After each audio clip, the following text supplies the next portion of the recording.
Oleh ăn cái này có cặp chân ní mẹ lắm chứ John chỉ là cái sợi ta càng khan aku nte hari ini lah nama John ai sama John Patian ina ami pan te dan tutung mi tu soi pin dan te nakara pe chân hun là hết big lu tụng ni te kha karel hui na lau pin na chunga chuan ai thang quy đâu pin na hết tiền hun chep de ba pe chuan đi ruộng là chân Patian tu ruộng đôi quy lu tụng áp lão ông thế à ta lại thế mà giờ đi làm bao nhiêu mình xin ta cái tháp mình nó trên cái này ruộng lên Patian tu cái ruộng đôi quy lu tụng thì bao cả这往这底说，cả老底都说，cả老的风险，应该啦，这个，哎，我你说，你读了这包干嘛呀？你我因了嘛，这包看个人我这好呗，对吧？你我了我这你看那把这领，干包干了我啊。Amaro chua heo thei lo ni te point ka phel ya chu wang chon la pan rem atiang le tu la tiang in ni soi kan tu manga chuan alo rem ta lo wa lak lo to kan tu la ni le atian thara po na te lo chon hei hi mi khing a train ka soi thei chu wang chon alo rem ta lo wa kan phang so ta lo wa ni le lak lo po kan to mai na ai ki buang khan wall phổ qua bên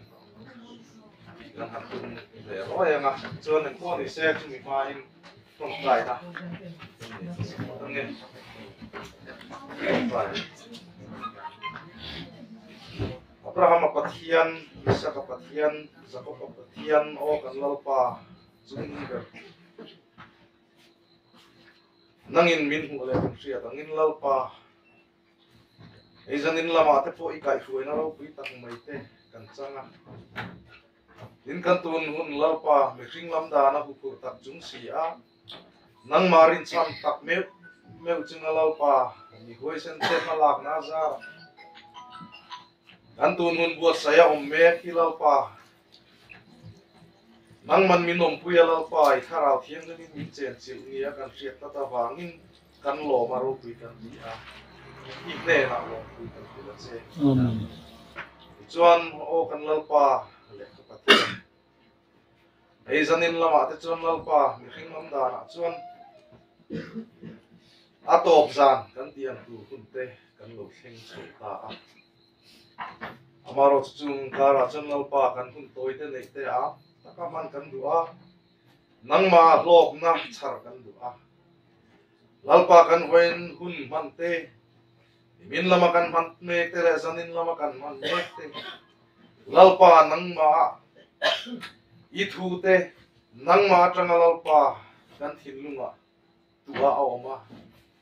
jon lalpa chu kan nun pui tu ratan le na kin zela ta na lalpa kan ma mo nang zela ke ma ni min ti chak tu ani theina tu ren zanina po lalpa I thu te ngai tha kan tu le ani a Junga chun lalpa min ti boy thei kong sang la ka te nangina lalpa min ve na min thia fe hi ma chun lalpa I thu te chu lalpa nang ma zok ina min ron soi saka mi hring trong mai ni lo lalpa nang ma nge zok ina min ron soi saka heng I thu te lalpa wen chu na ma kan soi ang khan mi hring trong a soi ani chun lalpa mi te thin lunga anung zo don si lo wa Joy thunu ma chu lalpa nung ani na ange lalpa mi da thin lunga po lalpa ra chu thei tu ra kan ma mo hu na piang chel angai na hu na min ti chel tu ani thei na tu ra tan te hoi sen angai na hu na lalpa I thu te chu min ti hoi sen thei tu ata te kan thin lunga nunga na to thei na tu rin nang man I tharau thiang na min min ong pui la ngai ka tu te zong thin lung te po lalpa Riat na tur beng I pek lo chon lalpa mi hring bengin a riat ti phak dong lo wangin zanin a po hen lalpa ngai ka tu soi tu lama tang lalpa I thu te nang ma kal tlanga lalpa ke ma ni kal tanga I thu te nang mana I ron puan te hi lalpa angai khatu te poi na ani na turang taka an man thiam the na turin an thin lung mit ti warla lalpa thiat the na thin lung beng pek se bang che chung te chu kan lalpa Isu Krista min kan ron din kan ron ngen che amen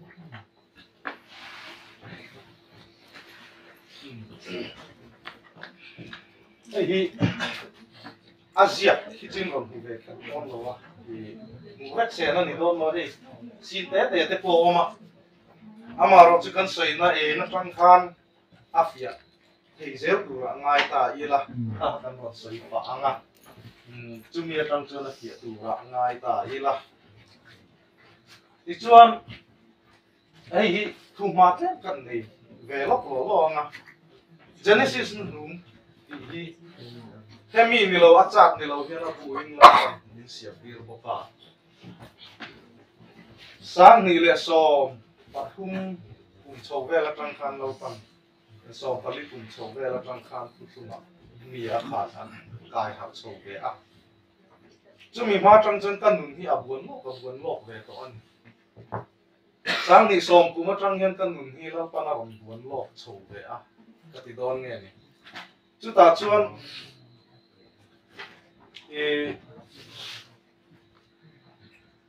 makang reng dak mai chu tuna hemi tu zong zong a hi lalpain min lo hriat lo min lo hriat tira du wang khan kan nun he lo khoi tan ve hi alo ni a chu ta chuan ama sabera chon chol ni thu te min ron thil fe a khatila ka chu thu ma thu yu tu nei lo ta ela ti chuan chu tiang anga kan han kal chho ve se lai chuan sang ni le som panga chho ka tang khan Genesis nu hi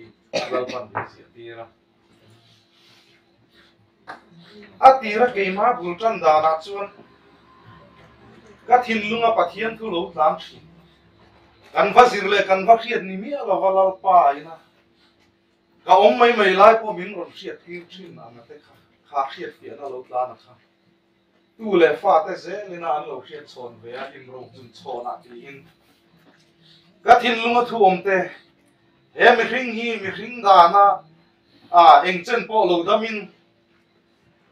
tha na am thil te a lo la ngai ve do na ni po a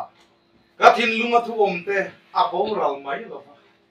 ka tu le fa te ne mo a hi ka pa ji hi ka pu ji ti a pathian thu tak ke ma la pa na min pe te an lo khiat chon ve zel ke na tu ra tan ti in pakli si ka tung ni a lo ma chu mi a tan chuan von thata tan ti in le kha hi ka zia top ni ni chu tiang nga le kha kan zia mol lai chuan ke ma khiat sa hi ka zia a tir chuan ke ma khiat sa zia chua tung mai ka ni reng lai khan ka khiat pa ka ron kal ber zela chu tiang la pa na min zia tir mol lai chuan Eden ma hun le ni atang khan thil min han fia tir ta thil lo le tu te lim tha ani dan zong te lalpan min han fia chin atang thei kha chu abung tur kha ke ma rem ngai lo rin Genesis ne du ngak le khapu kan si abung sang te kha in dot fel de hen alo in rem thei ne noi kha lo ni a chu mi mil chuan I kan rem chho ta ani Tiang khan thi la kal ta ti chuan abu ping tu ra hian ka boi ru le nge khati lai khan chu ta ka thin lunga lo kal ma sa da na chuan Eden atanga Eden ti emo pathian ina atum ber me chu Eden huana bo chiat na wanga mit thi to te bo chiat na wanga bo nu te kha Eden a vek min thua kir le a pathian tho bo ta khalal pai na min lak let sak le a chu pathian tho bo chiat na bo nu chu min nei le tir le Eden a bok min thua kir le hi thu tu malo ni awa khan Eden atanga Eden te kha kawil hu a khan aron lan ma sa boi ya ma se chu tiang nga karil ru thi la lo tan lai me chuan tu bung tung chang som pa nga hilom to te atanga thil om to te lo om le tu ani izia aron soya ti chuan thil ma sa te kha thil om le tu te him tha zel mai alo ni a chu ta tak mai chuan ta thin nu ma thil aron ti ti ta elar pa ena pathian tu min chu tir zong zong mai ho Genesis sa kha ki ti chuan thil ma sa te kha lo om le tu ani sia wangin voin nia thil lo om le tu la pa ena kha tia min kia tir chau na zel chung chang ka thin nu ma ro ta ti kha Genesis nu ru ti ka ti nu han ko nom ta nu ne chi tak mai khan chu ta chu Genesis nu ru ti alo na chan hi ni ta thil lom to he ka Genesis a thil lom to ko ka kha a to kan kha le na tu lo ni a wa ngin tun hu na lo om le tu ra hi kun bu la han bu kan net le do na wa ngin Genesis nu ru le don kha lo a July chu abu hing lo pi chan te mi hing tak chuan Genesis nu ru ti kha ti mai ka ngam lo khop le ni hi Bible va in ti sia em chu ti kha ti ang ril ru te kha tu te mo chuan thei an hi wang khan abu hing to bu te po chu kan soi kai ka lo ani chu ti chuan hei hi kan khiat tlang lom phei na turin ti hian kan soi phot anga hei cha thi heti lai sen thlim hi hei at he ta apol beri atirin pathian in leile wa na siama ti atang han kan tan chowa chu ta tanga hun bula tanga ni khat ni thum ni li ni nga ni ruk ni sari kan ti lo in tan chho da na kha Bible kan kami hun bi eden om ma hun le ni lo om te kha ti hian kan han tar lam na sa ta ti chuan ni khat ni thum ni li ni nga ni ruk ni sari kha kha alo om ta a ti chuan heng zong zong hi thil lo om le tu te him tha mai kha lo ni ha ti chuan chu thil lo om le tu te him tha a chu kha thil om to kha thil lo om le tu te him tha ani ang ngei mai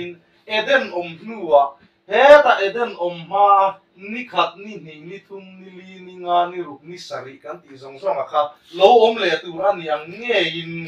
eden om hnuwa hian lalpa ngai chuan kum sang khat pon ni khat ang ani tata wangin kum sang bi zelin eden om ma hun le ni zong zong ni khat ni thum ni li ni nga ni ruk ni sari ti chho kha alo om le vek do na tu na hian ani na taka chang khang zong zong karon om chho le mekin tu na hian ni ruk ni tlai lama kum sang ruk na hun mora kan lo ding reng mai zo ka lo ni a ti chuan kan pa pa chu ni sari ni riat chho kha lo om le tu chu ni in chu mi lo om chho da na chu tu na kan soi tu na chi ti chuan le Bible kan nen chuan Genesis bung khat chang khat thuwa atirin pathian in leile wa na siama ron ti ta kop mai ti chuan atirin leile van pathian in leile wa na siama tia ti chuan a chun zom na lo lang ha la chu enge kan ti chuan tin lei hi a chia a ruak ngodania ron ti ta ni ti chuan lei hi a chia ruak ngodania tui thu tak chung te chu pathian in a ok renga tui thu tak chung chu athim nu pa ti chuan tui thu tak chung te chu pathian thara vina ok renga ti ta ni chu ti chuan Bible a ron in tan tamop me a ti chuan chu ni khat ni hun gul ron in tan chona chu pathian thil siam a ron in chok ngal ta ni chu enge ni ta kan ti chuan pathianin eng lo om ro se ati ta ti chuan thim le eng a then ta chu pathianin a ni khat ni a thil siam chu nia ti chuan eng chu na wa thim chu za na wa ti chuan lai lam oma zing lam om boka ani khat na chu ti kan ti ta ni ti chuan kha kan sei chho pop pop ko ta nga ti chuan ani ni na pathian thil siam dan kan mule ta ti te ang pathian na tho dang ron langa le ta ni chu enge ni ta kan ti chuan tui le tui chen ania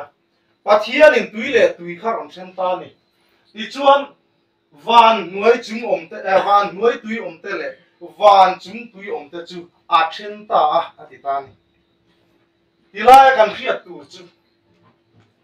pathian in van bo ruak zau tak mangin tui le tui chen ni ro se atia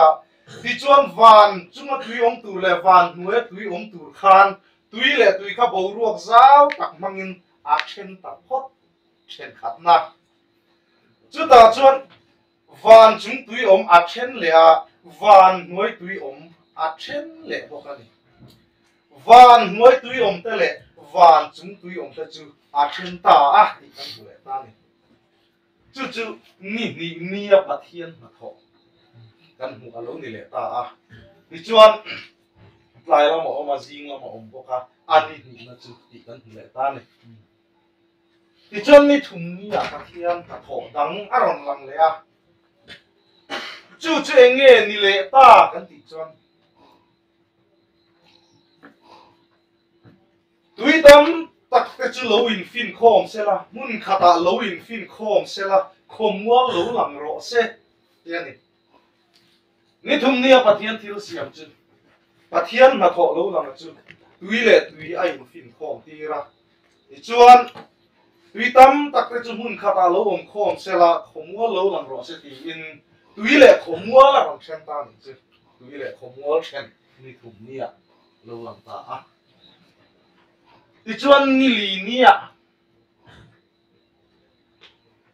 pathian na tho dang pathian thil siam dang an ron lang le ta chu enge kan ti chuan khovel en tu ra ruat ni le tha le ar si te an ron lang ta ni ti chuan ni chu chun ti en tu rin lal pa na ruat ta ti chuan en tu ro pui lo zo kha tha a bo thunga ti chuan ar si te ne ni li ni a pathianin ni le tha le ar si te ar siam ta ni ti chuan ni nga ni kan en le anga ni nga na ti chuan ni nga na chuan enge lo lang le ta kan ti chuan tui le bo ruaka bi chop khomwa la ni ve lo helai tui le bo ruaka sava le sanga te tui le bo ruaka khosa tu sava le sanga pathian in ni nga ni a khan aron siam ta ni tui a chen tu te bo ruaka chen tu te nun na nei sanga le sava te ron siam ta chu ni nga ni a aron lang ta a ti chuan ni ruk ni a khan thil siam dang an ron lang le ta ni chu enge ni ta kan ti chuan ti zong hian kan soi fe la kan khiat thiam thein na da tu rin ti zong hian kan soi me ma ni ruk ni cho malama ti zong kan soi de kan khiat thiam thein tu rin ni ruk ni cho malama khomwa la cheng tu khomwa la tha tur chi ramsa aron siam ta ni ramsa te khomwa la cheng tu chi ramsa te ron siama ti chuan ni ruk ni ve ni ruk ni tlai lama khan pathian thil siam ro pui bi le pathian thil siam dang aron lang le ta chu enge ni ta kan ti chuan pathian an pui mi hring te kha pathian ni aron siam ve ta thung ani chu ni ruk ni tlai lama e vi le atama pathian an pui mi hring lau pan na siam ta a chu ta tak mai chuan pathian an pui a siam atama hi khoya tanga lak nge kan ti chuan le tangin khomwa la tanga lak ani khati lai te khan om zia lo ne a ti chuan pathian in ama an pui mi hring atama asiam ma hian adama alak chuana tur le kha chumi na ti nom phot ani tin le tangin chu ma lo chu ka lấy chung rong ta chú ati nong ta thi na ni tia ti chuan chú lấy nong chú lal pan ala mi hringa adin ta anara nu na tho lu ta ti chuan mi hring chu min nung alo ni ta tia ni chú ni rup ni tlai la ma thi ni thani ta ti chuan ama an pui mi hringa siama adama lal pan a siam ma sa phota tila hian thil om dang a om le tila ha soi tu ra zau ta de pathian in evi ala siam saklova adama kha amma me ina siam phota amma angina siama ti chuan adama hian lalna ma sa lo chen lai no me ni adama kha eden huan lau tu eden huan en kol le ven tu ra siam ani a ti chuan lalna ma sa chu enge ni ta kan ti chuan kan choi ta kan khan adama kha eden huan lala siam tu lal tu ra siam ani ma se alau ram tur eden huan lo lan main lau tur siam pasada imai sia lau tur pian to sia wangin alau ram tur eden huan lo lan main adama khan lau na lo chen lai lo ka chu tak mai chu lau na ma sa ti kan soi thin hi ta ni kan param lo lan tur la ni ko chu ma se thi lom to te om le tur ni sia wang le voin nia lo la om tur ai ma na lo om dai to wangin adama khan lau na ma sa alo chen lai lo dai to a ni chuan evi tel lo wa evi tel lo le alau ram tu eden huan lo lan ma lau na hun alo lan ma sak alo man ma sak zong kha bun khati lai period evi om ma lau na hun alo man lai lo zong kha lau na ma sa lo ne ni ti chuan chu lau na ma sa Adaman achen lai chuan Adama kha pathian in ran rual kula ta na lo ruat reng me a ran rual kula lo ni reng to eng wang mo kan ti chuan pathian in ram satin re te chu an minga enge lo vu don ti khiat nan Adama ne na khuai ta ti chuan Adama nan hing te lo vu ta chu wang chen ram satin reng ni na an pan khom adama kha ran rual kul alo ni sa re chu huna chu ni kan ma lo lang tur voin nia nang le ke thu thum ni te na kan soi fo ta lao na ma sa zo ram thar ti kan soi chu mi lo lang le tur chan chin chu he ta chen si sa ham lo om ta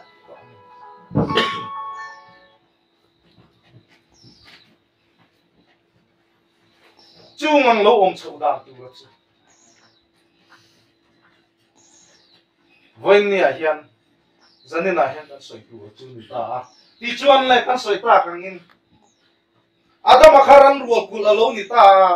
ram satin ren te lalpan a ne na hoi kho ma an min te lo vuwa ni ma se lalpan thil kim lo la mu adama khan pui bom tu nei lo ti a khia khan mi hring ama maya om kha tha ti lo wangin a ko pui om mi a siam sakta ti chuan a ko pui om mi evi ala su do ra hin adama hi tui takina muthil ti ra ti chuan ana ru pakhat a phoi sakati chu mei chia siam ta atia ti chuan chu mei chia adama ko pui tu ra lal pa na siam evi chu adama ne na a phoi ta ati atoi zongin ai nei tir ta ki me te ang chon chi tam tak thain leilum hi lo lu khat ro ti in mal som na a pe a ti chuan chaklama edena huana siama chuta chuan edena a en kol le ven turin ada ta chu pathian in nirup ni tlai lama evi le adama asiama nirup ni chamhalama ramsa te siama ti chuan chumi nuwa nirup ni tlai lama evi le adama siama ti chuan ni sari ni chau ni lo langa chu ta tak mai chuan evi le adama kha eden huan en kol le ven turin edena chuan ada ta ti kan huni chu ta tak mai chuan edena khan pathian in thu thum atea wan chu na kan soi ta kan kha chu enge kan ti chuan i ei tu ra ni lo ti thu thum kha pe ta ni wa na thei dang zong zong tei chu in ei ya thiang nga nima se la buan lai taka achia le athasiat na thing ra ero hi chu in ei tu ro ni lo in ei ero chu in ei ni la lai ni thiam ti in pathian in tu pe siam ta ni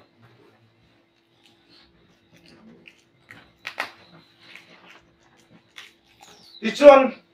chu pathian thu thum chu evile adama khan bo chelo ni se chuan kan soi ta kan khan evile adama hi pathian anga siam an ni a ti chuan pathian anga siam an ni ta wangin pa cha tuan nun na tho nei tu an ni a bo chelo se chuan hai den huana khan bo chelo se chuan taksa ril ru tharau nei lalpan mi hring te siama bo chiat na kha om lo se chuan an taksa po an ril ru po an tharau po cha tua na dam tu ra siam an ni a ti chuan pathian in voi chu na kan soi ta kan khan thi na siam te lo mi hring na siam la ya mi hring te voi ne kan in thi chok thi tu kan in thi chok thi na nga thi tu ra siam hi kan ni alo kan bul tan na ya ti chuan ei su in ei chuan in ei ni la lai in thi an ti ya thi na thu thum na hung tat a chia le a thasiat na thing ra ei lo tu khalal pa na da a won la ya chumi an nei lo chung chuan an ril ru taksa thara wa kha chatuan in an nga pa thil ti theina kha an ku ta omanga eden huan le en kol le ve na kha an thok don kha lo le chu ta tak mai chuan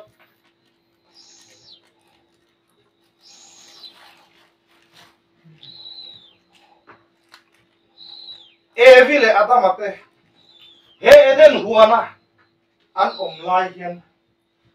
van kai tum khan pan lo ngai reng lova eden huan hi van ra malo ni sa rek to zo ka ba cha tuan nun na tho nei tu an ni thata wangin pathian an ni a pa thil ti theina an ma ni a oma nuam zong nei tu ni in eden an omlai hian van kai tum khan pan ngai lova van kai tu ra be an ngai khan lova van nun nei tu ni in van kai lo ni sa reng zo ka ni eden huan hi van ram na ni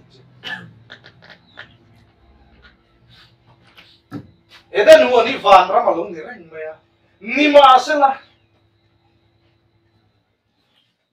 bo chiat na lo om ta ka wangin ei su in ei chuan in ei ni la la in thiang ti a pathian in a thu a pe ka kha setana aron lu ta eden huan a setana kha aron ta lu ta ti chuan pathian mi te aron thlem ta thlem thua ei lo tura pathian thu pe ka kha ei tir pa ka wangin bo chiat na alo in tam ta chu ta tang chia chuan mi hring ten bul kan lo tan thale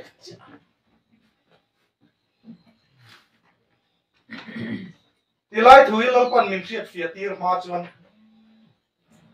pathian in le le wa na siama in le hi chia ruak ngot an nia aron ti tan ma ngot na chan hi ka he thiam ngai re ma se eden huana bo chiat na om ni chi atangin pathian nun na thoin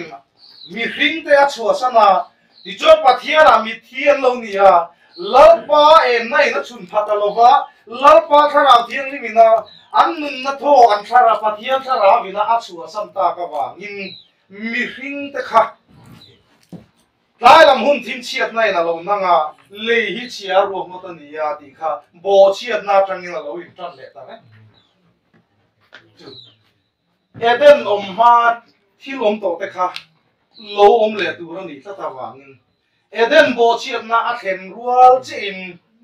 mi hring ten bul kan lo tan thale chia me a ti chuan eden om ma ni khat nia hun bul ron in tam na dan chia kharom lang chuak ta lehi a chia a ruak mo tan ya ti atangin mi hring na khan bul kan lo tan le reng me a ti chuan lalpa ngai chuan kum sang khat po ni khatang ani ta wangin he eden mom ma hun le ni ta kha ronin hermon le vek tu ron yangin bo chian ni atangin ni khat na ronin tan le ta ti chuan pathian chua san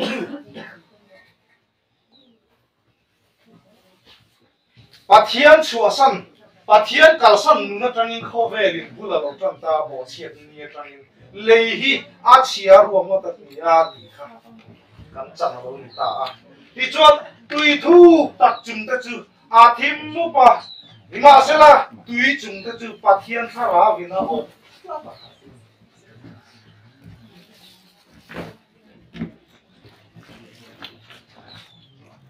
eden bo chiat na wanga bo nu mit thi te pathian mangai na pathian thara vina achua san to pathian nun na thoi na achua san to te kha du taka pathian ina adin le amangai fa te an ni ta wangin bo chiat na sual thimin nang khri ma se la tui chung te kha thim tat khri ma se la pa mangai na chon kho ve la op reng ve lo ni a chu tak mai chu pathian thara chuan tui thu tui chung te chu a op renga a di na chana kha alo ni ta a ti chuan eden bo chiat ni tangin hun aron tan so ta chu ti lai chu la sei cho le anga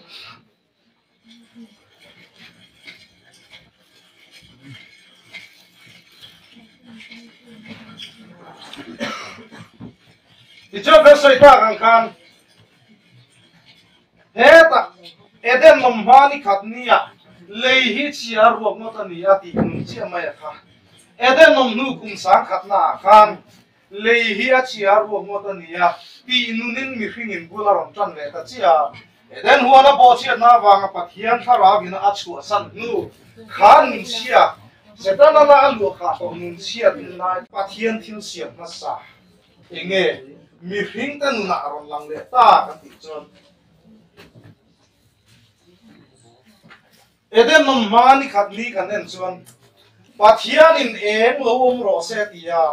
ti chuan eng a lo ta en chu chu na wa thim chu za na wa tiang chia mai khan e bo chiat na thimi na anlam to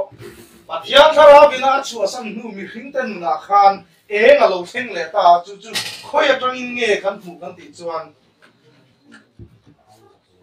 e vile adama fa te singa abela kha pathianin kaina aya athana ni ma se abela kaina na thi ka wani na han ko tu ma ti chuan kaina abela thak na turin pathianin aku kum khal na tu setha aron na chuak le a ti chuan setha khan fa pa anei atang chin khove la mi ten pathian hingan lo lam le tan ta a atia ti chuan pathian siat na enga mi hring thin lunga lo hak chho le ta chu tak mai chu en pathian siat na eng lo thena kha pathian in eng lo ro se ti ani khat nia he ta eden nom ma lo to eden nom nu kum sang khat na ron non le kan hu chu chu lo ni ta ni pathian siat na eng a thang hara piang te lalpa mi khiat le lalpa he tu pathian siat na eng a thang hara piang te kha lalpa chuan e chu nan lo ni ya pathian siat na eng a thang har ve lo zong zong te kha lalpa chuan za nan lo ni ya mi hring numberin kan la ding khalowa eng numberin khovel mi te kan dinga chuan pathian kha lo zong zong te kha za numberin he ni khat ni a hian lo ding lo ni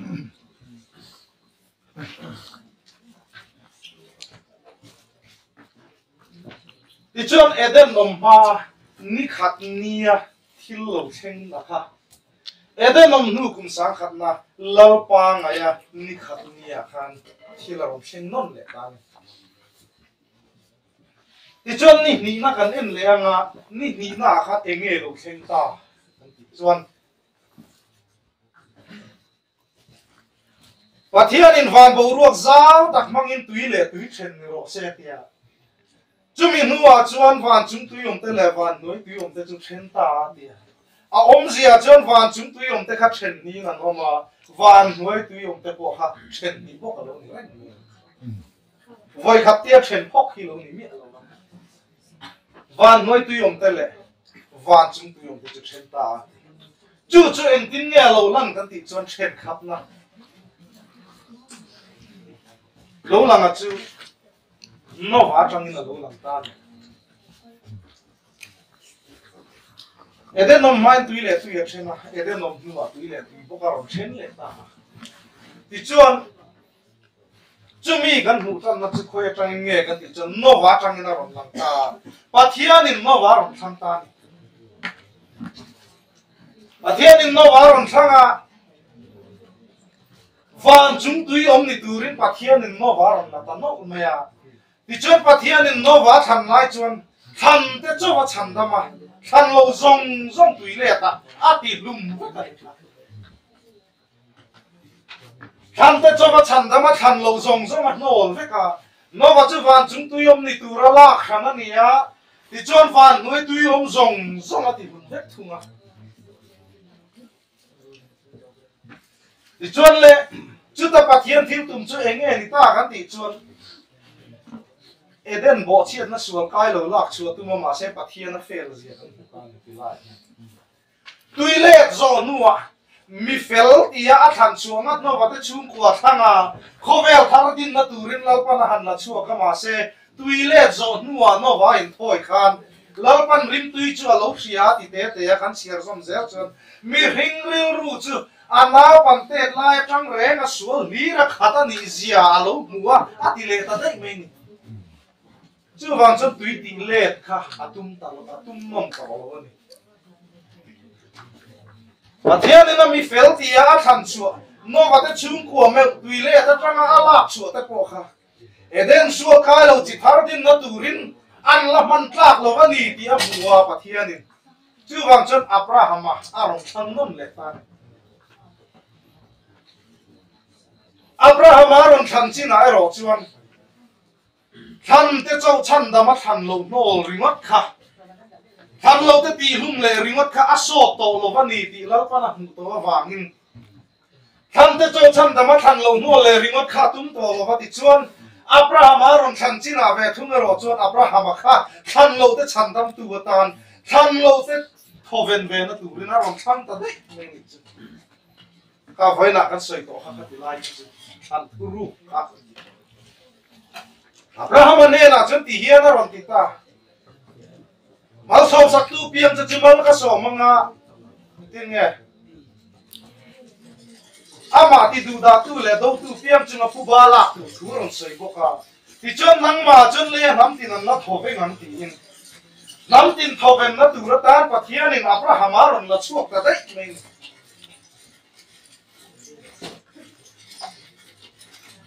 en na changin mo pathian in le nam tin te hi Abraham a manga ti tho ve na tum kan ti chon eden sual thi na bo e tang me te chan chuak tu ra tan eden sual thi na la ka ta nam tin ti tho ven tu ra tan Abraham a hilal pa na thang ta ti chuan van chung tu yom te kha chen ni khovel thiam lo chan tir na tu ra ta na than no va le no va than lai chuan than lo zong zong in thiam lo an changa van noi tu yom ti bo ve ka ti chuan Abraham aron than nuwa ve thung ro chuan than lo te po chan da ma rom ve thei zong tu ra ta na nam tin ti tho ven tu ra ta na rom thang ta ti chuan van chung tu yom te kha chen dien lo ni reng me ya khovel thiam lo chan tir na tu ra ta na than no va le khovel ti tho ven tu ra ta na than Abraham a in van chung tu yom te kha chen ni alo ni reng me ya ti chuan van noi tu yom te po chu no va than la ya no va nga thiam lo chang ta te le Abraham aron than nu ai ro chuan Abraham a nga ti tho ven la om ve tu ra khan lal pan van noi tu yom chen ni la rom ta van chung tu yom te le van noi tu yom te chu a chen ta ti chuan eden nom ma ni ni tu le tu chen kan ti tak me kha eden nom nu kum sang ni na lal pan aron chen nom tir le ta ti chuan thu ril tu hum thum chang so pa nga kan huang in thilom to te hin om le tu ran tu min ko huang khan ma na eden nom ma thilom to kha eden nom nu kum sang ni na aron nom le ta chi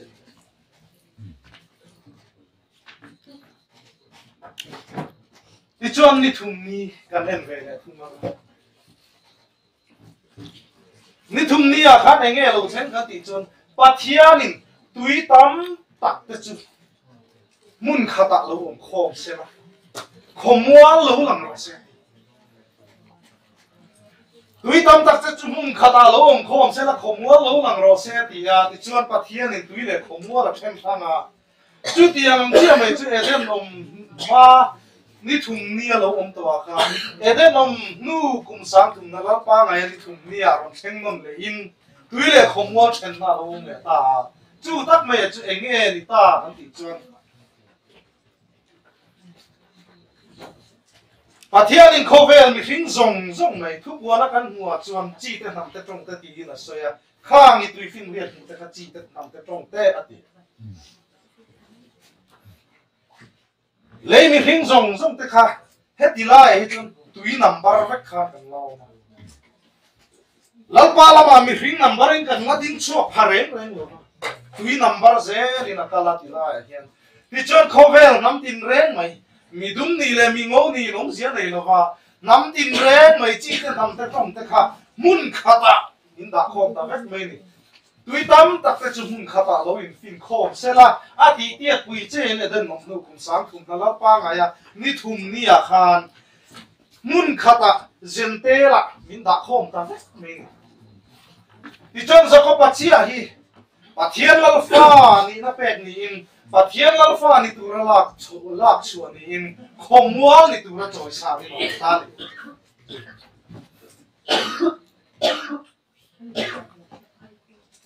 thì chọn phát thiên giờ có phát chia khắp phát thiên lal pha ni tu ra lạc chuan ni in giờ có phát hạ te song song khắp khom mua lan lo ni ta Israel pha te khalal pa in khom mua la ki ten ni à thì chọn Israel ni về lâu năm đang zong zong khát cho sợi ta bên khan mun khata đã khô mà dân tê bom mà đã khô mình tùy phim liệt đã của ta thì chân Pathian nín Eden lòng má ni thùng nia tùy lệ không mua là trên năng chia khan Eden lòng nu cũng sang thùng na hiền lal pan tùy lệ không mua lên khâu về mình phim tên lòng trên ta thì chân Israel te không mua Pathian nín lấy thì lệ không mua là thì hi Israel nằm te khăn in kami ba zong dân tê te khăn chú tùy phim liệt tê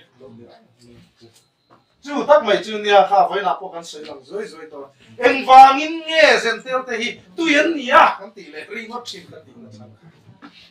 tùy anh nia nó trâu bùn chú khá khá luôn Israel te không mua kan nia kan tỷ lệ của ta kan nia nó chăn zong zong mà khá sợi đón chân hết tia chụp hàng ai tổ chứ mà chú chú trả lại te hiền à tầm gió kinh là khiết lo vàng in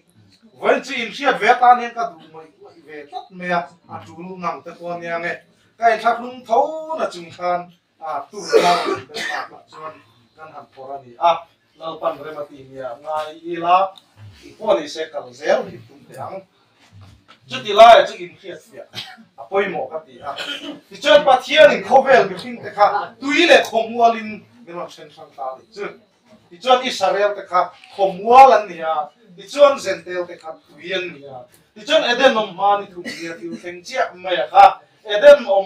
ma thiếu om to khát Eden om nu cùng sáng thùng na lão ba ngày ni thùng nia ăn thèn ngon đẹp ta này thì chọn Eden om ma ni ni kan en le anga Eden om ma ni li ni a khát anh nghe Pathian ni na siama Thiên thiếu xiêm anh nghe lâu lắm thì cần hiểu cho khó về lên tu ra ruột ní lệ thà lệ ar xì thế nó làm về không anh và thiên này ní lệ thà lệ ar xì ní lì ní à xiêm ta cho ta xây ta cái những thiếu ông tổ te ông lệ tu nó ní xía vàng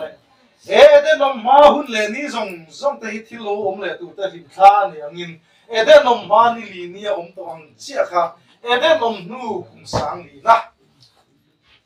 lão ba ngày anh đi ni à ông xin về lại tất chia thì cho ni lại thà lại arsi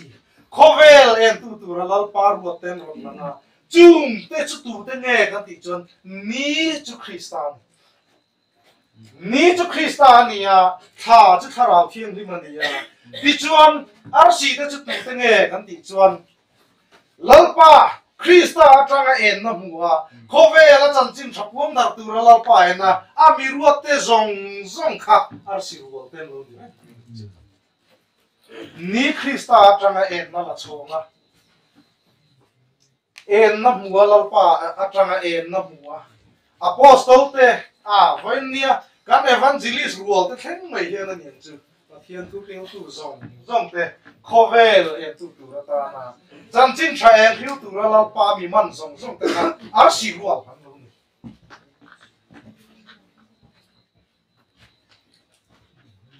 chu tak me chu an bulin tan na lai kha khoi lai nge kan ti chuan ni li ni a lo lang Krista tang ai tran fek an ni ta a ti chuan le ni li ni a khan Krista ni Krista aron langa thara thiang ni maron lang buka ti chuan arsi ten ron lang buka ama ro chu kan soi fo thin angin Krista khan khovela lo kal lai khan ni li ni kum sang li na lo pa ngaya ni li ni kum sang li na khovela lo kal lai khan thu thung pa ne ron kenga zentel ti lam na eng le Israel ro pui na tu thu thung ma ron kenga ni Krista khan thu thung pa ne ron kenga ti chen voi na kan soi ta kan khan em wangin nge Krista khan thu thung pa ne ron ken kan ti chuan em wangin nge Israel ro pui na tu thu thung ron kena em wangin nge zentel ti lam na eng he ron ken tel kha thu thung pa ne thanga ta nge ron ken em wangin nge Israel chu ron ti ro pui atum kan ti chuan he ta Israel te kha chu ni chi na kan soi ta kan khan min tha tu Abraham ate Isaac ate Jacob ate atanga Eden suo thi na ta le ram tin ti thoven tu ra la pa tham te kan ni ta chia wangin Israel kha achan nge ni le nam tin te ti thoven thei tu ra amma anga aron siama ti ro pui phot lo chuan lalpai na min than chan kha chan dam na na le nam tin ti thoven pa kha kan tho thei don si lo wangin Israel kha amma anga ron siam pui tin aron ti pui tin pot angai ta sia chu wang chuan Israel ro pui na tu thu thung kha Krista khan ron ken ta reng ani ni ma se la chu tiang ani mek lai chuan Israel ro pui na tu thu thung ron ken ma se la khati la ya Israel nam te zinga abo velo om chun juda ten an mani ti ro pui tu halo karo Krista kha an du tam yeu si lawa du lovin an lo tal de an lo khen bet ta dai mai sia Israel ti ro pui thei ani ta tat lo ni Israel ti ro pui thei tak lo wangin zentel lam ma hoi sam ta ti chon Krista thu thung ron ken pa di zinga apakhat zo zentel ti lan na eng kha khovela tun din pasakin alo mom tan John ni Krista chu alo kal chana ti ro pui tur Israel nam te zinga bo velo juda te na du lo van lo no ta ka wangin ni ti thimi na om ta ti John en tro pui lo zo ti a Bible na aso yangin ni lo zo khovel en tu tu ra ruat a ai o tu tharau thiang him kha pathianin arom ta ta ni ti chuan chu tharau thiang him chu tharau thiang him om pui na noya chuan arsi rual ten khovela chan tin thaeng an ron chi chuak ta khang ho lo pian na bul a lo tro bul la kha chu Krista tangin ni in ni li ni kum sang li na hian ani a ti chuan Eden om nu kum sang li na Eden om ha ni li ni a thil lo lang to ni le tha le arsi te kha Eden om nu kum sang li na lalpa ngaya ni li ni ya ni le tha le arsi an ron lang ve ta ni ti chon ni nga na kan en le anga ni nga na chon enge ni lo theng ta kan ti chon tui le bo ruaka khomwa la ni velo tui le bo ruaka bi chap nun na nei sanga le safa ten lo pianga chu tiang chia mai chuan ede nom nu kum sang nga na lalpa nga ni nga ni a khan tui le bo ruaka nun na nei sanga le safa an lo pianga ni i chuan ni chi na kan soi ta kan khan pathianin khovel mi thinte ni thum ni a tui le khomwarin min chen sanga i chuan ni nga na chuta enga ni tuya cheng tur le boru ka cheng tur kha aron siam hang le ta chu enga ni ta kan ti chon ni nga ni a thilo theng enga ni ta kan ti chon Israel ni chi na kan sayang khan Krista khovel en tu ra lo kala kha an du tak lo wangin an lo khe betan ni ti thima om ta ka wangin ai o tu tharau thiang lim aron tir ta ti chuan chu tharau thiang lim om puina nuaya chuan ar sirual ten khovela chan chin tha en an ron hil ta chu mi azara chuan ni china ka sai ta kan khan Israel ti ro pui tu ra lo kal ni ma se ti ro pui tu ran ham than ten du lo va an no miao wangin zentel lama khomwalin an no la chu wang chuan tui lam ma hoi san ta ni kha zentel lam ma hoi ta Israel in no la wangin ti chuan tuya zentela Christa chan chin tha enga wanga nun na alo piang ta Christa chan chin tha enga wangin nun na alo piang ta ti chuan borua ka savalo piang chu enge kan ti chuan borua chu enge an ti kan ti chuan leilunga ke nga chan nei lo borua ke na an ti chu leilunga ke nga chan nei lo ania voin ya hian nang le ke thu thum mi te nge mei po hi leilunga kanin nga na zong khovel thil khovel mi te na an ti theyang kan ti ve lo wa min voin ya hian borua ka thu thunga wang zokin lak chhovin kan me ka borua ka kan kang me kan hi pathian thu wang zokin chumi number che mai chuan leilung da na leilunga ke nga chan nei lo chung lam thara thiang lim pe ka tang zo ka lo chuak doctrine sang ngarong chuak ka khang doctrine sang thara thiang lim mi kong le la ma chun ni china kan sai ta kang in thang te na en tira chu ti ro chun na ziak da nga chun sawang in en tir boka mu pui thok la yang tia kan sai ta boka thara thiang lim en tir na vek ni in chu thara thiang lim zara zirtir na sang he khovela he zente ti lan na thu thum khoma ina chan chin than nuaya doctrine sang lo piang te kha sava sang borua ka lo piang kha lo ni reng ti chon tu ya le borua ka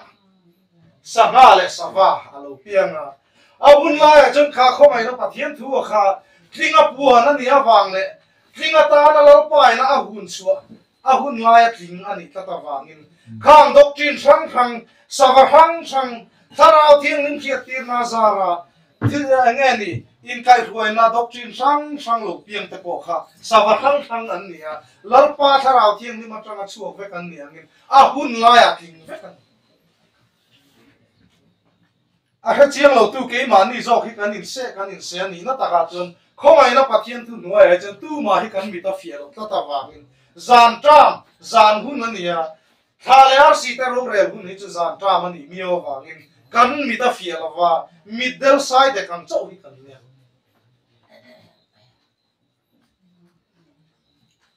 middle side de kan nia ke mani zo kan in se lai khan pathian hi kan lo dek fu ve ka middle side de ko point a chen in anon an de ka anon dek tu chon he khaya ru puyang me lom le sapha hing me lom le apum dek tu te chon a sai chu bangang me ni hin ti ve le tuman han zu thina fiam thuin ka sai thin UPC ho he apum zo nan dinga anom hunan som du si lon ru teng trong bok sia adul khan han lam pum ate na lam pum a pang dang lam pha chuang hek lo e sai chu pakhatan di hin mà sẽ sai thâu vấn đề cả anh để lại sai khác địch lỗ thì chúng mi lo địch về đấy chân sai khác bạc khác châu ní nằm xìa vấn đề sinh hoạt chúng ta như chân Trinity ring tu lamin à beng te à ngô te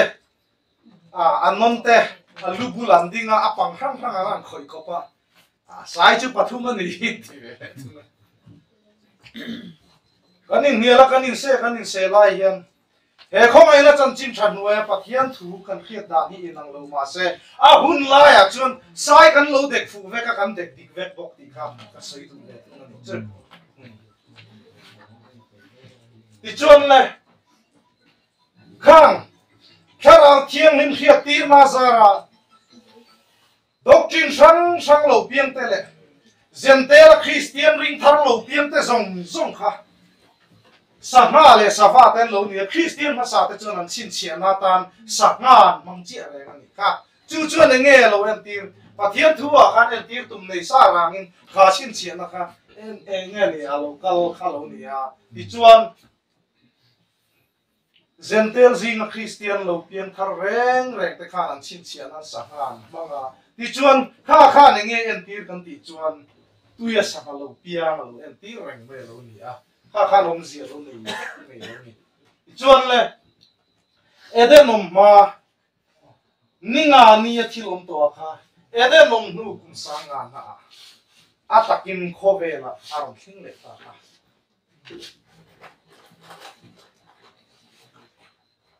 ti chuan edenom ma nirukni kan en ve le a edenom ma nirukni a kha nge lo theng kan ti chuan pathian in niruk ni chomala ma chuan khomuala cheng turbik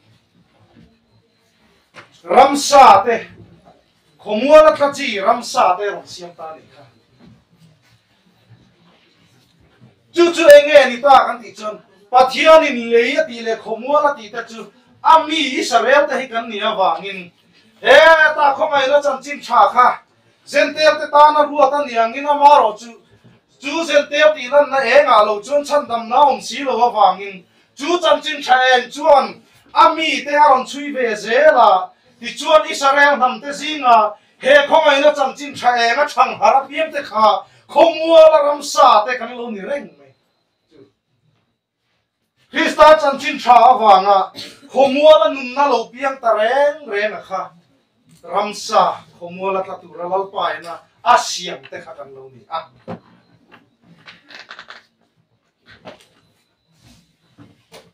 Israel namte zinga Christian na lo piam so reng kha Israel namte zinga khomai na pathian thua thang hara piang te kha khomua la tlachi ramsa te kan lo ni ta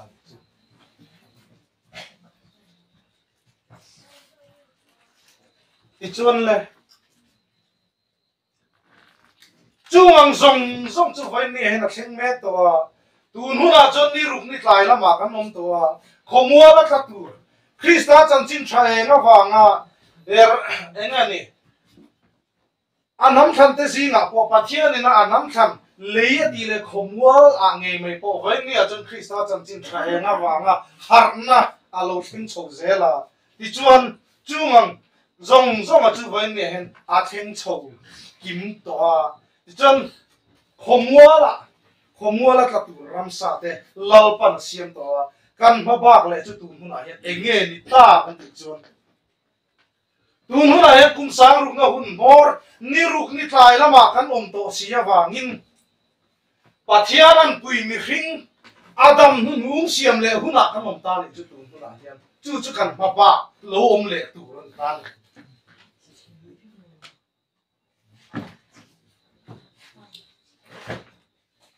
chu adam nu ni tu rata na buat sai fam ki ma kan om na tu kan chan pui tling na tu pathian thua chu ni voi ni kan sai me ta ka hi pathian anga sia ma kan om le na tu pathian anga tin chua kan om le na tu pathian thu hi voi ni kan thu thung sai hi ni ta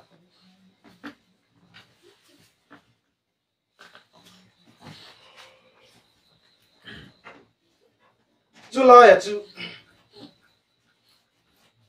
voi ni thalai lo ka khom te for hian in khia ta na ka du lai ber ka that ni ngai na lai ber ni ve tan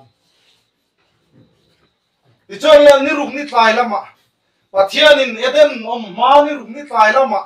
ama an pui mi hring a sia mang khan tun huna hian he ni ruk ni tlai lam kum sang ruk na hun bora hian he eden huan kum sang lal rama eden nung en kol le ven tu tur mi hring pathian in ama an pui min siam pui ting le don ta chu a siam tu ra tan chon nang le ke himen ron zui ta zelan ti chon pathian in ni ruk ni tlai lama mi hring asia mang khan tu huna hian siam pui tin kan nom dona ni ma sela pathian in adam nu ma siam le dona chu pi ro le ro chon adam nu ma chu Krista khalo ni sa kan to Adam nu nga chu nun na petu thara va lo ni ati chu tak me chu kan nun na tho tu ra lo ni ran ni tun huna hian pathianin chu Adam nu Christa nun na thara va chu min pek lek le a kan chu ma Christa nun na thara va chu atakaron hun chu a ti chuan Christa ai o leilunga pathianang ni na sina ro rel tu ra min din chuale tum ta ti chuan chu Adam nu nga Christa nun na petu thara wa ngei me kha in chunga ka thara ka da anga ti ya Ezekiel a sia ka soyam chi mai khan voin ni he kan chunga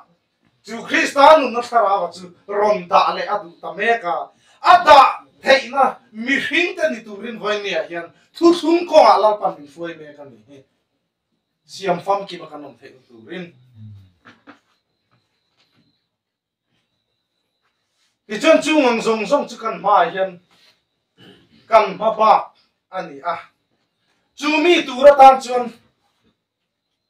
em wangin nge kha ni min lama puele sanaron soi to a Ephraim ngati nge aron chui ngar nga Ephraim hi em wangin nge aron chui ngar nga eta sentel nuin afadam na tura tana alo tra olom lai po Israel tham beram bo ne na lo chun tir kan ni lo tia akal san vong a nge ni kal san atum tak ma chan Ephraim anga tinge lau pana ron char kan ti chuan nang le ke voin ni alo pa na he Ephraim nam te singa thu thunga akai tho mi tlem te hi Ephraim nam te kan ni sia wangin chu Ephraim ange mai chu hun nunga Christa ai o leilum te ti thoven ha thok tu ra ati ro pui tu te kan ni awang le khovel le nam tin ti thoven na man ruata na athan te kan ni ta wangin voin ni a hian chu a man ro thana te chu na thok thei tu ra min siam pui ti na du to wangin a thu thungin min tangar ngar maya chu tak me chu nang le ke hi Adam nu ma ta na siam tu kan lo ni reng maya di chuan kan nun na tho tur ber Adam nu Christa kha kan nun na tho tur Christa nun na tharawa kha Adam Christa kha Adam nu ma alo ni sa to ta wangin kan nun na tho tur ber Christa kha Adam nu ma ani si chuan nang le ke chu ma chu Adam nu Christa nun na tharawa chu pathian na aron thok lu le nia chuan Adam nu ma kan lo ni le ton chian di chuan eden nom ma to Adam ma sa ang kha ama an pui pathian an pui siam alo ni to ang chi mai khan ama an pui ni sinte min din chuak le do na lo ni a chu kan ma ba kan ma o ma ni a di chuan lau pan min han siam pui thinga nga lal na ma sa kan chen do na ni helai takhi ka sei fi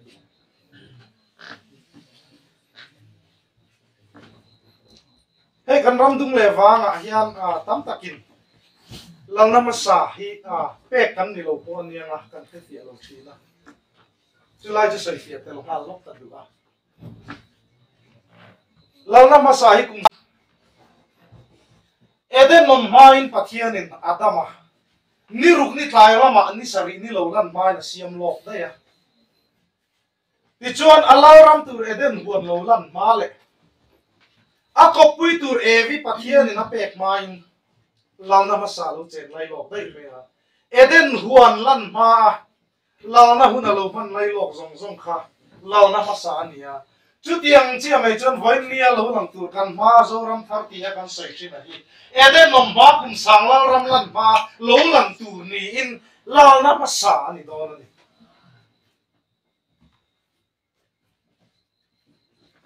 chu chun tham tham zong chan pu po lo alo la ni lo phalo wa tham tham te singa po ra ma sa tur lal pa bel ruat Ephraim le apo pu Israel te chan pu chu alo la ni zuya ikhana rem chan da nang zelin lal pan rem atiang zelin kan khiar sin hal don chin lo la ni tilai ti chuan nang le ke Ephraim nam te pathianin ama an puya na hun nu nga adam nu tura adin chu tur te kan nia wangin voin nia hian thu thungin min ron chia nom ta chu tak me chu ede nom ma khan lo om le to chin ede nom ma ni ruk ni tlai lama pathianin ama an pui mi hringa siam don khan le trang in chu ma lo chu ka le chung zong zong chu ti nom ta thina ni ti ya chú lấy nó mà trăng chuan mi khinh huang am tu ra dina ti chuan a nar an na tho lu ta ti chuan mi khinh chu mi nu ma lo ni ta ti ya adama asiam main asiam na tur le kha pathian in chumin ati no ma support ti lai kha poi mo ta tun hula po yan nang le ke hi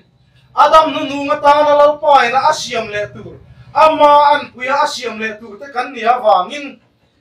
chú Adam phasa ko le tanga siam ani sia thilom to te om le tur ani sia wangin he Adam nu lo lang le tur po hi le tang bokin lalpan siam le dona ti chon lalpan khovel nam te zinga le ati le khomwala ti te chu tu te nge kan ti chon a nam than Israel te hi kan nia chú Israel bel le mang nge me chon voi nia hian lalpan Adam nu ma siam le dona chú Adam nu nga siam na tur bel le ti nong tur chuan voi nia hian le atang in chu ma lo zinga chu min chia nong le me kan hi ami te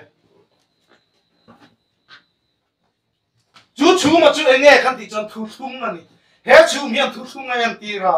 voi nia chu ma enge ni thu thung alal pai na akai harapiang te hi chu ma chia non chung zin nan met chum gì chuma lalpai na achi non me ta kan nia chu wang chuan chuma lak chop me kin kan no mani a thu thunga lak chop in kan no ma chuma lak chop he song lo ni ka thon ni na thu wa sei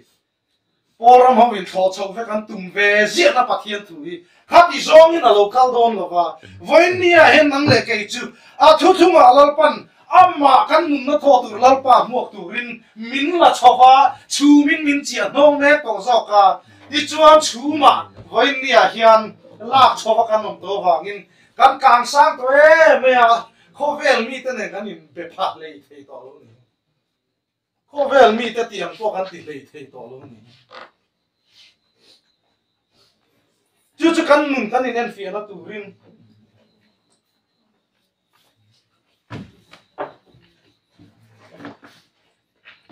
tu na hiền nang lệ cái hi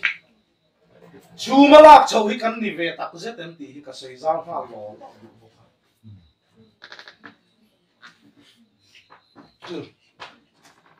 Adam nu nga siam le na tu bel le he Israel bel le chia nong turin voin ni alalpan zente ti lam na en kho mai na thu thum nam thu in Israel ro pi na tu thu thum thar Israel ro pi na tu chu min voin ni a chun min ron chia nong kan ta me ka chú min ron zin khu ti ra chú min ron chia nong me ka khá chú mà khá tuy trăng lâu chua con đi lova bầu rùa khá trăng lâu chua con đi lova lê trăng ina ti kher khera chú vang chân khâu về nằm te zinga he vai nia kan soi me he pathian thu thar he thu thum thar lo din chuak me soi tu nam om chun kan ni ta wangin chum zin chua na nam om chun kan ni atang ringot po hian chi kha kong thu a po hian Israel kan lo ni renga ni ti hi ke chalal pan he mi atang hian min free ani chi kha kong thu a Israel ni lovin Ephraim hi ni lo na ti la chuan he thu thung thar voin ni nang le ke na kan soi me thim pathian thu hi kan la soi phami lo chu wang chuan zentel pathian thu pia lo ding chuak tu Israel ro pui na tu thu thum chum lo zin chu na namom chun kan nia wang ringot po hian Israel kan ni zia hi I ring del lo wang lalpan lei ati khomwal ati Adam nu nga siam na tu rata na lei ti nom tu chum lo zin chu na te kan ni a chu chum chuan nang le ke hi min zin khu tak zetem ti hi in thur thui lo te ang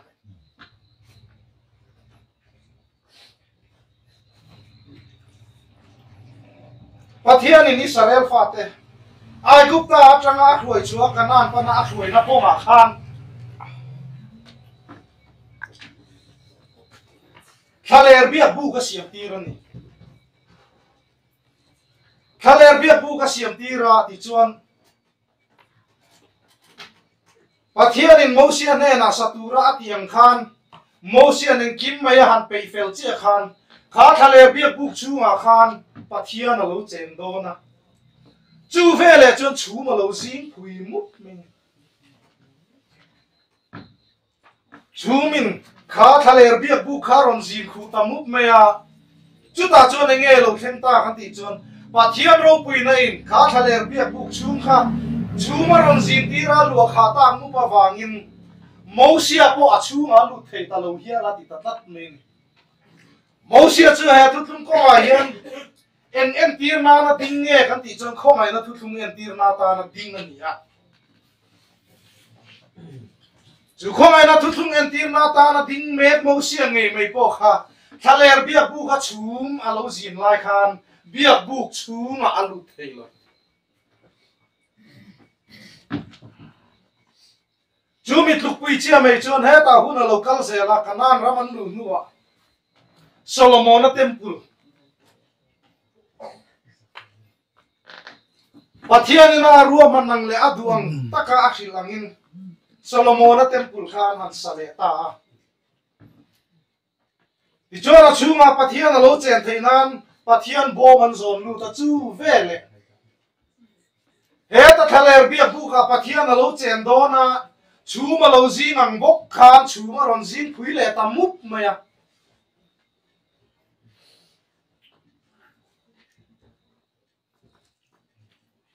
ui thiam te chu hun thiam ni ma tan lo chu vele ti kher kher azia kan nen chuan chu ma lo zin le ta thaler bia bu zin khu tu chu mang bok kha ron zin le in kha Solomon na temple zong zong mai kha chu mi na ron chim le mup maya ti chuan a chum te chu Pathian ro pui na lu kha le ta ka wangin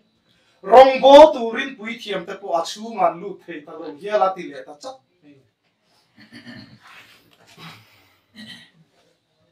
kha thaler bia buk te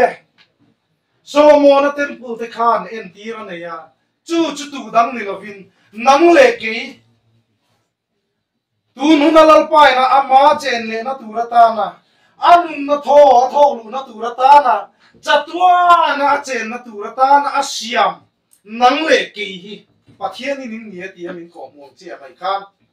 ama in tura asak nang le ke nge mai hi kha thaler bia buk te khan he ta adamate thaler bia buk te Solomon na temple te khan khang ho zong khan nang le ke Pathian in tura sak a temple tak tur a chatuan temple tura ta na asak a hi en tiran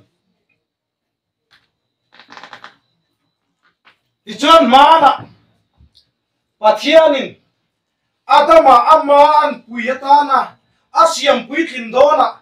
adama nar anun na tho lu dona khan Pathianin adama asiam dona le tangin chu malo zu chu ka ti chun le chung zong chu ati nom ta thina ni ti a Pathianin chu manga adama asiam na tur bel le chu manga azin khu ta a chi ngom ang le thaler bia buka Pathianin kha thaler bia buk chunga alo chen do na thaler bia buk chung zong te kha chuma alo zin khu tir tang le Solomon na temple chunga Pathian alo chen do na ti chuan chu mi pokin alo zin khu tang chi mai khan tun hun alal pai na chatwa na ta na chen na tur le a temple ta ka ta na asak nang le ke chuma hian lal pai ron chen ve adu ta ka wangin thu thum chu min zin khu ve le ta me ka chu ta chu kan in en na tur poi mo det mai chu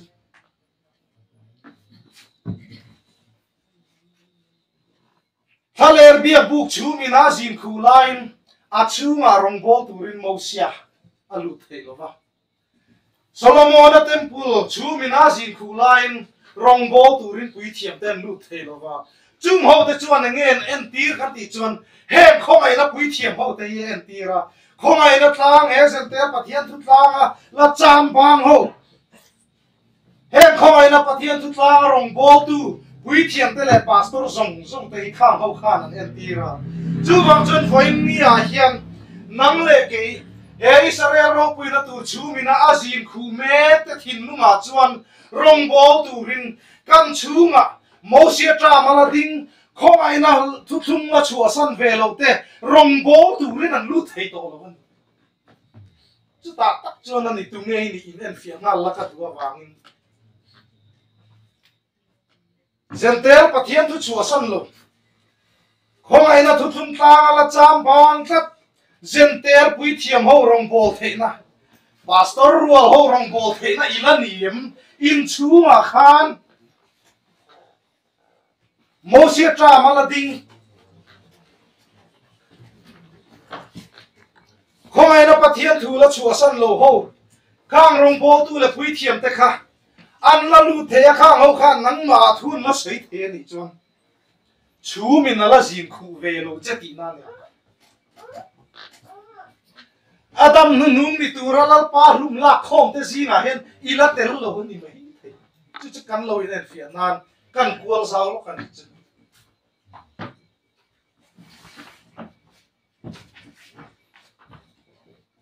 ti chuan le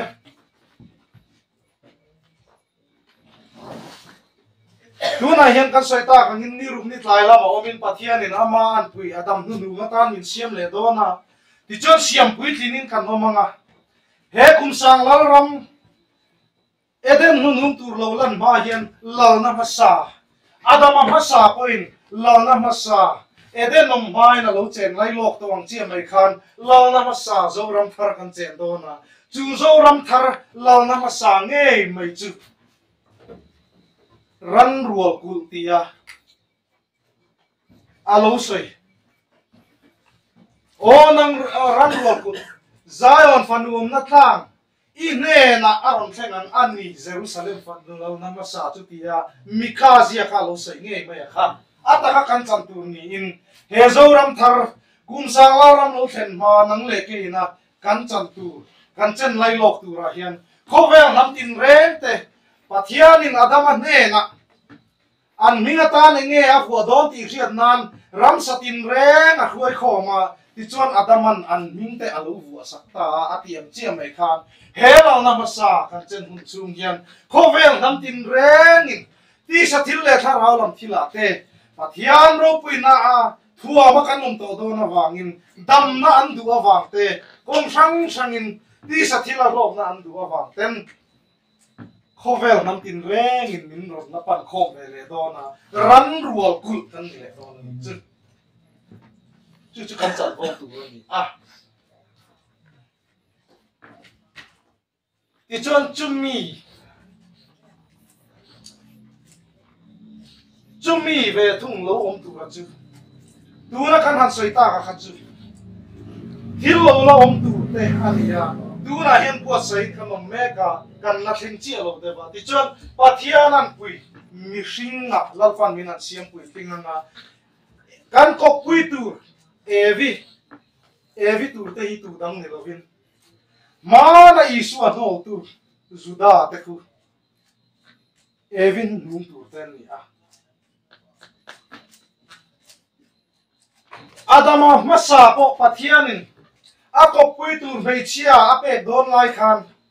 tui takinam nu thil tira anga ruwa phoi saka ti chuan vei chia siam saka chu ako pui tu ra siam vei chia chu adama ne na phoi ta ti ya asoyam chiam mai khan khu juda Israel nam te zinga bo ve lo juda te khu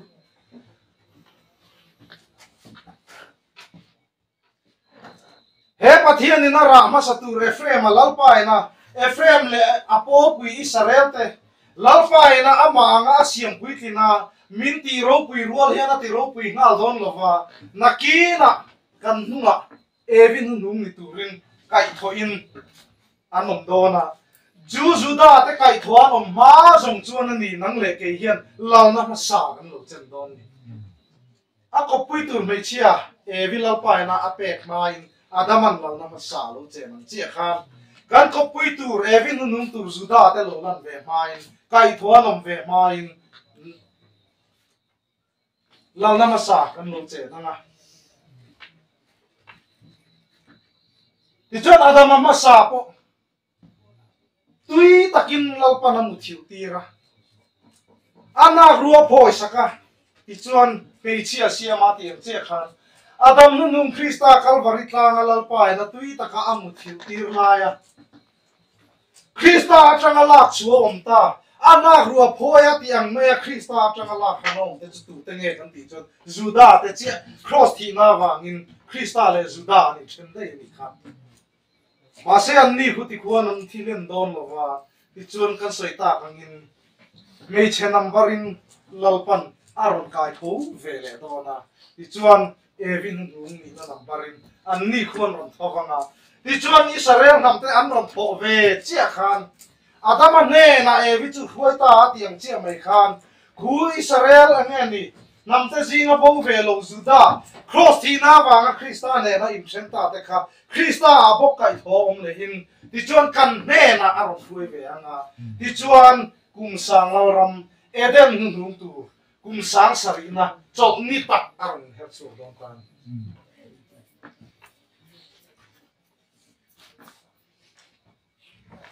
chu ta tak mai chuan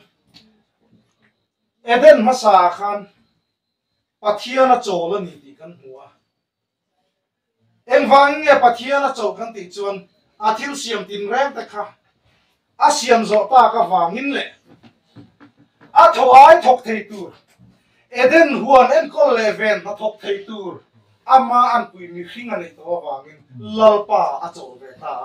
chu tiang tia che mai chuan he eden nu kum sang sarina lalpa ngai ani sari ni lo lam tur hi chol ni tak ni in chu chol ni a chuan lalpa na thil siam tin rem te a pi zo le ta ka wang le he eden nu kum sang lo ram en ko tur ta na a thoi thok tur ama an pui lalpan mi hring te min siam pui tin to do na wangin pa lama cholanga a ai on na thok tura eden huan en ko leven na thok tura ma da adama le evi adang chi khan he nang le ke ra ma sa tu re fe ma te le Juda evi nu nung tur te min kai thok kim huna chuan pathia na cholanga eden huan en ko leven na thok turin a nam thang ama an puya siam pui tin te kha pa thoi thok turin eden hin runga kum sang lo rama min da anga chu tak me chu kum sang ro re ka khan ta ni a ro re tu tu ra tu dang an ni lo wa nang le ke kan lo ni reng Krista ho va ro re kan ti hian mo ama Krista hi vana tanga lo chukin lo chu thenga aron chu luanga chuan an ham than ten kan hual mu pang ti laman ni lo nang le ke chu ma zo in chu ma ka tharau ka da anga a tiang chi mai khan nang le ke chu ma zo khian tharavin adam nu ma chu na pe tu thara ba lo ni a tiang chi mai khan tharavin kan chu ma aron om le anga ti chuan kan nun na tho tu Krista kha pe ka kanom ni ya chuan kan nun na tho tu ama an puya siam Krista nge mai kan chu ma tharau da om nu chuan pathian an kan lo ni do lo ni a ani chu pathian an puya siam thiu siam zong zong a piam ma saber ati tata wangin thiu siam zong zong a piam ma saber Krista nu na tharau ke ma ni ya da lo om rual rualin mi hring ma saber adam kan lo ni le do na ni chu he adam nu ma te kha ti chuan ke ma ni ya Krista thara varon chengin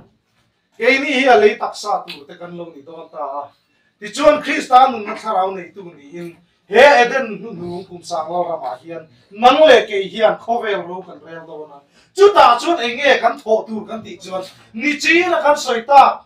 Abrahama lalpai na le nam tin ti thoven tura a than tak mai a than na chan tak mai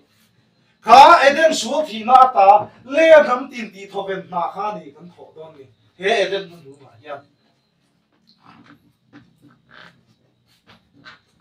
chu ta chuan petera ne na van ram cha bi ko ti ra che mai khan nang le ke ne na khan van ram cha bi pe kin kan lo manga cái mà cái lỗ chú tu mà ba này làm thế ngay lỗ thì tu Christian này tu cần ni to đó là vàng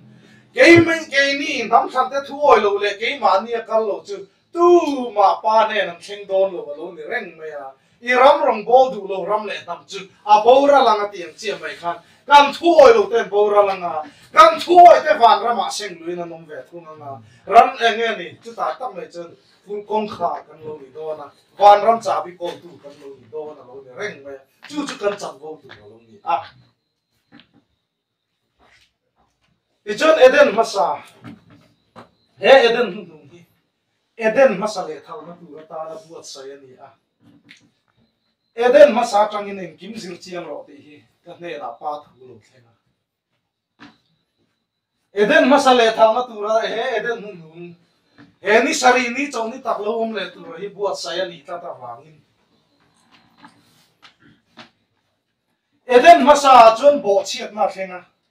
Eden nunga chuan bo che fa te kai thoi na nom ve thung do na lo ni a chu na thok tu chuan bo che fa te kai tho na thoka he Eden su thi na ta le nam ti ti tho ven na he ta Abraham ate Isaac ate Jacob ate ne na pai na thu lo thun to nang ma chuan le nam ti nan la tho ve ngang ti tak mai a lo se ya kha chu Eden su thi na ta le nam ti ti tho ven na thok tu chuan he ta hian lalpan en kol le ven tu ring ring da nga le nam tin ti thoben na khan an thok do ni chu tak mai chu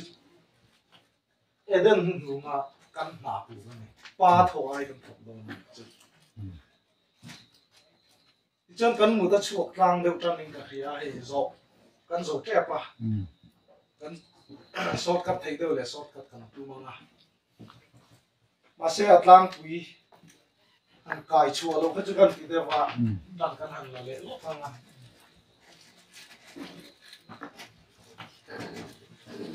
đi chuan Eden nung ni sari ni aswa hian ni riat ni alo her chuak le do ni chatuan lau ram he chatuan lau ram hi ni riat ni atang ro in tan tu ni a chu ta tak mai chuan lei thar le van thar lo lang do na chatuan lau ram thu pon bung som ni pakhat thua nge ni thua ni khat mi kha ta khan tin lei thar le van thar ka muwa tui fin viat to bo to ati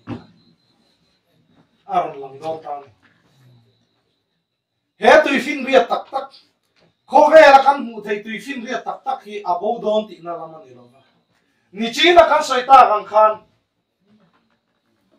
Pathian in Eden om mani thum ni a khan tui le khomwa min cheng sanga zentel te kha tui atia ti chuan Pathian nam than ni sarel te kha khomwa la tia ti chuan hemi ni ronin her chuak ve tu ra thum ni chuan Eden masale thalna turata na he Eden nu ma hi buat saya ni ta wangin Eden masa chuan thu na thenga Eden nu ma hian tho na theng do na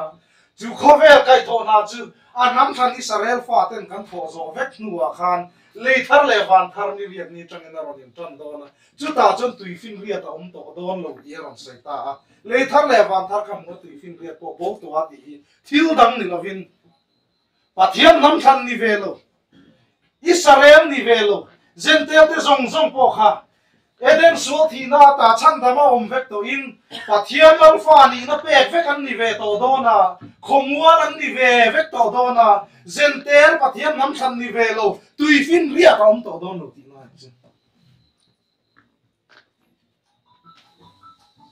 ti chuan chu tak me chu ti hian lalpan in pe fia he chatuan lau ram hi chatuan tlang top le lama kho om zom na tur tin kha thil lu ha min pe fia kha ni le chatuan tlang top le lama kho om he ni riat ni ami na azom tur chu enge ti ya kha thil lu ni na lal pa zo chon chu ta chan na local chu chatuan tlang top le lama kho om kan lo zom le tur chu ati rin Pathian in le le ba na siama kha lo ni re chú lấy thar le van thar he ta ati rami alo din to khan nang le ke hi bu min lo le tir don lo le reng me khát đi chín khá đi tang xe la thì chọn rem trang đặt xe lâu mà đi chọn hẹn thì lao bằng hun đang ở tập bộ chú lệ khá tiền nghìn